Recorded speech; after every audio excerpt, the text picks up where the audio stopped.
इस वक्त की बड़ी खबर दिल्ली से है, जहां पर चुनाव आयोग की बड़ी बैठक चल रही है। तो चुनावी पर्यवेक्षकों की दिल्ली में बड़ी बैठक है। राज्यों के चुनाव ऑब्जर्वर्स की ये मीटिंग चल रही है। आपको बता दें, विधानसभा चुनावों के ऐलान से पहले यानी कि आज 6 अक्टूबर को ऑब्जर्वर्स के साथ चुनाव आयोग की बैठक बेहद खास है। आयोग 5 राज्यों का दौरा कर चुका है, जैसा कि आपको जानकारी दे रहे हैं। तेलंगाना का दौरा अभी भी जारी है, यानी कि आज 5 अक्टूबर को यह दौरा भी पूरा हो जाएगा। सभी चुनावी राज्यों के जो डीएम हैं, एसपी हैं, जिला निर्वाचन अधिकारियों सहित चुनावी प्रक्रिया में सहयोगी सभी विभागों के प्रमुखों के साथ विचार विमर्श करेंगे। अंतिम योजना यानी कि योजना जो होगी उसको मूर्त रूप दिया जाएगा। ये बड़ी खबर आपको बता रहे हैं।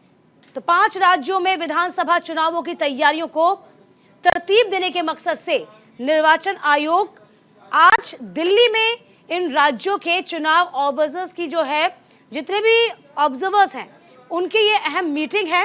क्योंकि तमाम जो ऑब्जर्वर्स थे वो 5 राज्यों में घूमे। दीपक चौबे हमारे संवाददाता लगातार बने हुए हैं। दीपक, देखिए आज ऑब्जर्वर्स की बड़ी बैठक है और देखिए इस बैठक के जरिए, चूंकि कहा गया था कि तेलंगाना का रह गया है अभी और वो भी दौरा आज पूरा हो जाएगा, जरा जानकारी दीजिए दीपक।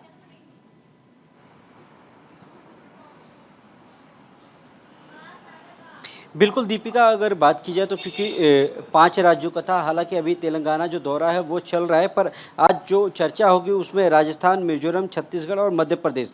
और देखिए सबसे बड़ी बात है कि ये बैठक जो है वो शुरू हो चुकी है और ये बैठक कॉन्स्टिट्यूशन क्लब में चल रही है और करीब 900 चुनावी जो ऑब्जर्वर हैं उनकी बैठक हो रही है। इसमें ईसी के साथ चुनावी पर्यवेक्षकों की बैठक है और सीईसी जो राजीव कुमार हैं उनके साथ ईसी की जो दोनों अधिकारी हैं उनके साथ बैठक हो रही है कि आखिर सुचारू रूप से जो ये 4 राज्य हैं, हालांकि जब तेलंगाना की बारी आएगा तब उस पर डिस्कस करेंगे ये लोग।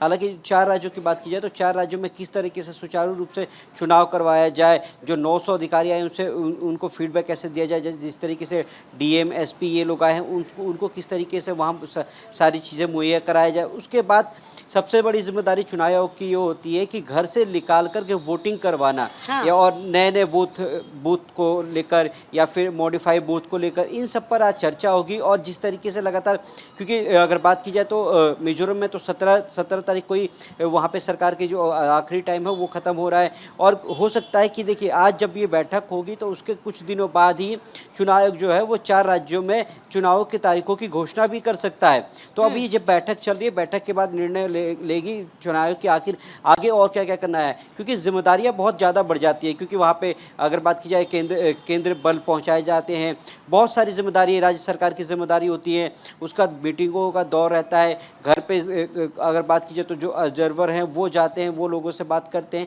तो ये सारी चीज़ों में। और खासकर अगर बात की जाए तो ये भी देखता है कि पैसे का लेन देन तो नहीं हो रहा है कहीं, तो ये सारी चीज़ों पर आज बैठक हो रही है और बैठक के बाद पता चलेगा और किस मुद्दों पर बात हुई है। और हो सकता है कि 3-4 दिनों के बाद ही चुनाव आयोग अपने प्रेस कॉन्फ्रेंस करे और उसमें 4 राज्यों के घोषणा कर दे। देखिए अब चूंकि 5 राज्यों में चुनाव, विधानसभा चुनाव, इसके बाद लोकसभा चुनाव भी होंगे।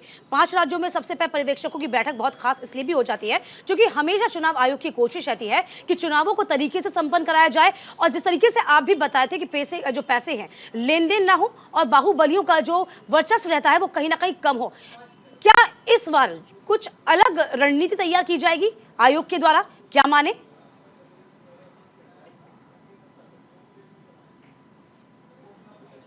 जी बिल्कुल, चुनाव आयोग जो है वो लगातार नए प्रयोग करता रहता है, चाहे वो मॉडिफाई बूथ की हो या अगर बात की जाए तो जो लोगों को जो लगातार सहूलियतों का देने की बात होती है, वो कभी कभार ऐसा होता है कि चुनाव आयोग 1 घंटा वोटिंग जो है वो बढ़ा भी देता है। तो इन सारे बूथों पर और ख़ासकर अगर बात की जाए तो क्योंकि देखिए राजस्थान भी है, छत्तीसगढ़ है, मिजोरम है और मध्य प्रदेश है, तो इन जो 4 राज्य हैं वहाँ पर जब ये ऑब्जर्वर गए थे तो उनके बाद ये जब जो बैठक हुई थी उसके बाद किस मुद्दों पर टॉपिक हुआ। जैसे छत्तीसगढ़ मान लिया जाए कि छत्तीसगढ़ में कुछ ऐसे क्षेत्र हैं जहां नक्सलवादी हैं, तो वहां पर किस तरीके की सुरक्षा होगी, वहां पर किस तरीके के बूथ होंगे, ये सारी जिम्मेदारियां जो हैं वो ऑब्जर्वर की होती है। उसके बाद देखिए इस मीटिंग में करीब 900 अगर बात की जाए 900 अधिकारी जो हैं वो मौजूद हैं, तो वो अपने अपनी फीडबैक देंगे। उसके बाद जो डीएम है वो अपनी फीडबैक देंगे कि किस तरीके से हमारे ज़िले में क्या क्या सहूलियत है, क्या क्या कमी खूबियाँ हैं, वो सारी चीज़ें बताएंगे। उसके बाद चुनाव आयोग अपने जो फीडबैक जो अधिकारियों से ली जाती है उसको देखेगा, उसके बाद फिर ये घोषणा होगी। हालांकि जिम्मेदारियां बहुत होती है, क्योंकि निष्पक्ष चुनाव कराना सबसे बड़ी जिम्मेदारी होती है। क्योंकि एक तरफ जहां पूरा विपक्ष कहता है कि चुनाव आयोग जो है वो निष्पक्ष नहीं है, वहीं निष्पक्ष चुनाव भी कराना बहुत बड़ी जिम्मेदारी होती है। और लगातार बिल्कुल, इसके बाद हम ये कह सकते हैं कि आज तमाम तैयारियां पूरी कर ली गई हैं और जल्द से जल्द ही चुनावी आचार संहिता भी लग पाएगी। दीपक, अब नजर बनाए रखिएगा।